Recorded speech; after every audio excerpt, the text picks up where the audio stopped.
Just because breastfeeding is natural doesn't mean it's easy, but you don't have to do it alone. That's where the Lactation Network comes in.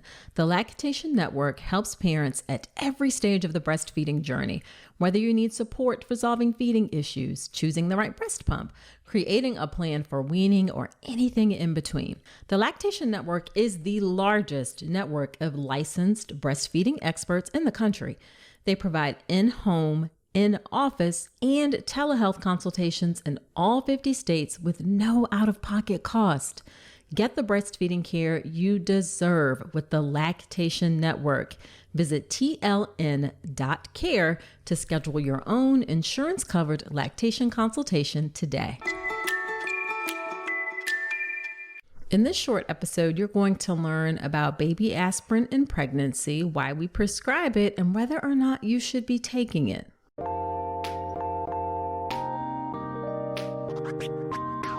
Welcome to the All About Pregnancy and Birth podcast. I'm Dr. Nicole Calloway Rankins, a board-certified OBGYN who's been in practice for nearly 15 years. I've had the privilege of helping over 1,000 babies into this world, and I'm here to help you be calm, confident, and empowered to have a beautiful pregnancy and birth. Quick note, this podcast is for educational purposes only and is not a substitute for medical advice. Check out the full disclaimer at drnicolerankins.com/disclaimer. Now let's get to it.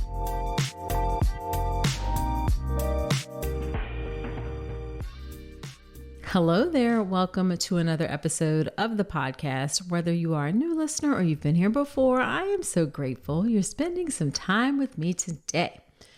So I want to talk about baby aspirin in pregnancy because I get asked about this quite a bit. And the short answer to why baby aspirin is prescribed in pregnancy and is it safe is yes, it's safe, and it's prescribed in order to reduce the risk of preeclampsia. So what exactly is preeclampsia? Preeclampsia is a potentially dangerous complication in pregnancy that is characterized by high blood pressure. If that top number for the blood pressure, the systolic blood pressure, is above 140, or 140 or above, that is concerning. If it's 160 or above, that is very concerning. If the diastolic blood pressure, the bottom number for the blood pressure, is 90 or above, or 110 and above, that's very concerning as well. Preeclampsia usually begins after 20 weeks of pregnancy, and it's in women whose blood pressure was previously normal. And the issue with preeclampsia is that it can lead to serious and, in rare cases, even fatal complications for both moms and babies. Now, I talked about how it's characterized by high blood pressure. Again, that top number being 140 or above. At 160 is very concerning. 90 or above is concerning. 110 or above is very concerning for the bottom number. There can also be protein in the urine. And then the thing about preeclampsia is that it can affect other organ systems in the mom's body. It can cause decreased blood platelets. Platelets are what help our blood clot. And in the severe form of preeclampsia, these will be decreased. Severe preeclampsia can affect the kidney, can affect the liver, can affect the lungs, and can affect the brain. Now, in addition to blood pressure and the protein in the urine, some other symptoms that may be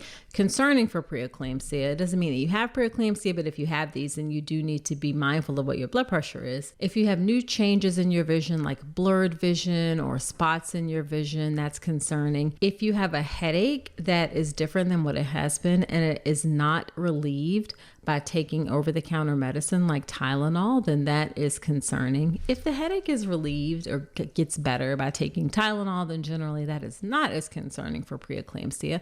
But if it sticks around despite taking medication, that's concerning. If you have pain in the upper part of your belly, that can be a sign of the more severe form of preeclampsia. That can be a sign that it is affecting the liver. Swelling used to be a more prominent symptom of preeclampsia, but it's not considered quite so prominent anymore because swelling in pregnancy, especially towards the end of pregnancy, is extremely common. So you can have swelling of the face, hands, and feet with preeclampsia, but that doesn't get our alarm bells going up as much. If it's accompanied by a sudden increase in weight gain, like from 1 week to the next you gain 10 pounds, then that can definitely be concerning and raise some alarm bells. And then the other symptom of preeclampsia is sometimes people just don't feel good. They don't feel right. something feels off, they don't feel well, they can't put their finger on it. But that always definitely raises alarm bells in my mind, especially in the setting if someone has elevated blood pressure as well. We do not know the exact cause of preeclampsia. Whoever figures out what causes preeclampsia is going to win a Nobel Prize for medicine. But we believe that it's related to inflammatory issues that happen in the placenta, which can cause it to not develop properly. And when it doesn't develop properly, or it's not functioning as well as it could, then that can lead to inadequate blood, oxygen, and nutrient supply to the baby, which then in turns leads to growth restriction where the baby doesn't grow as much. It can lead to preterm birth. In severe instances, it can lead to stillbirth. We've also looked for lots of ways to prevent preeclampsia. There have been lots and lots of studies done. And there are some studies that, especially in high-risk populations, things like vitamin C supplements or vitamin D supplements may help reduce the risk of preeclampsia a little bit.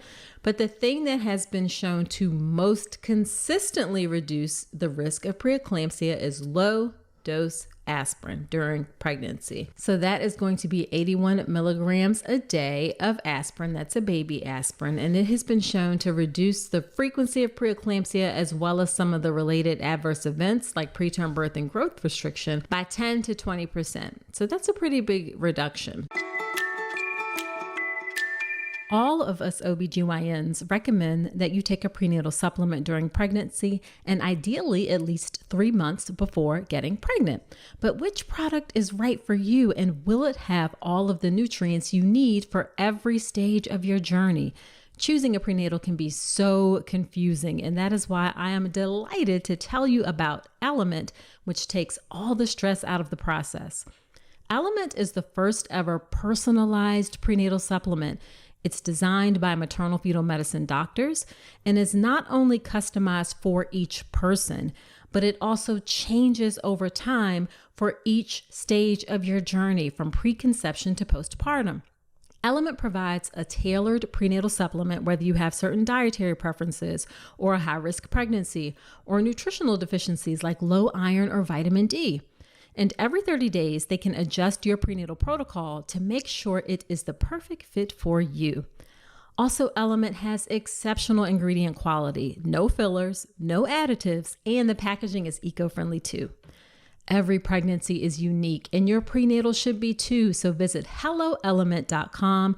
That's Element with 2 L's, and use the code Dr. Nicole to get 20% off your first order today.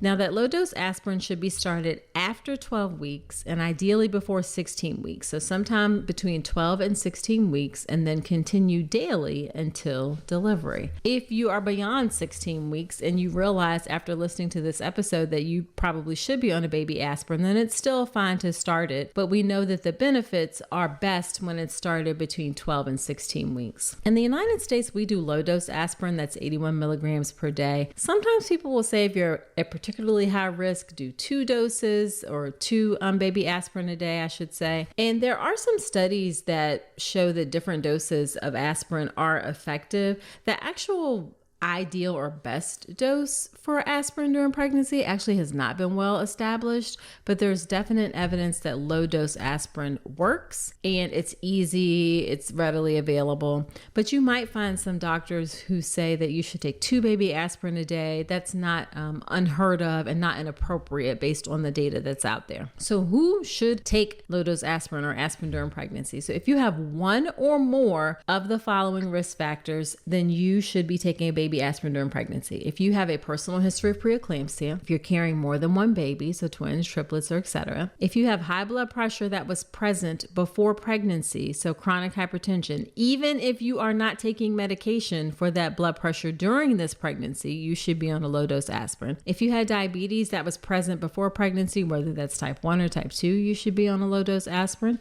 If you have kidney disease or an autoimmune disease like lupus, antiphospholipid antibody syndrome, rheumatoid arthritis, then you should be on a low-dose aspirin during pregnancy. So just one of those things qualifies you to take it. history of preeclampsia, carrying more than one baby, high blood pressure that was present before pregnancy, diabetes before pregnancy, kidney disease, or autoimmune disease. Now, if you have 2 or more of the following risk factors, and I think a good number of our population or a good number of people will fall into this category, then you should also be taking a baby aspirin to reduce your risk of preeclampsia. So 2 or more of the following: having your first baby, your body mass index is greater than 30, so you're considered obese. If you have a family history of preeclampsia, like your mother or your sister had preeclampsia, if you are Black, and that's more of a proxy for the underlying racism and stress in our system, as opposed to like Black itself being a risk factor. If you are 35 years or older, if you have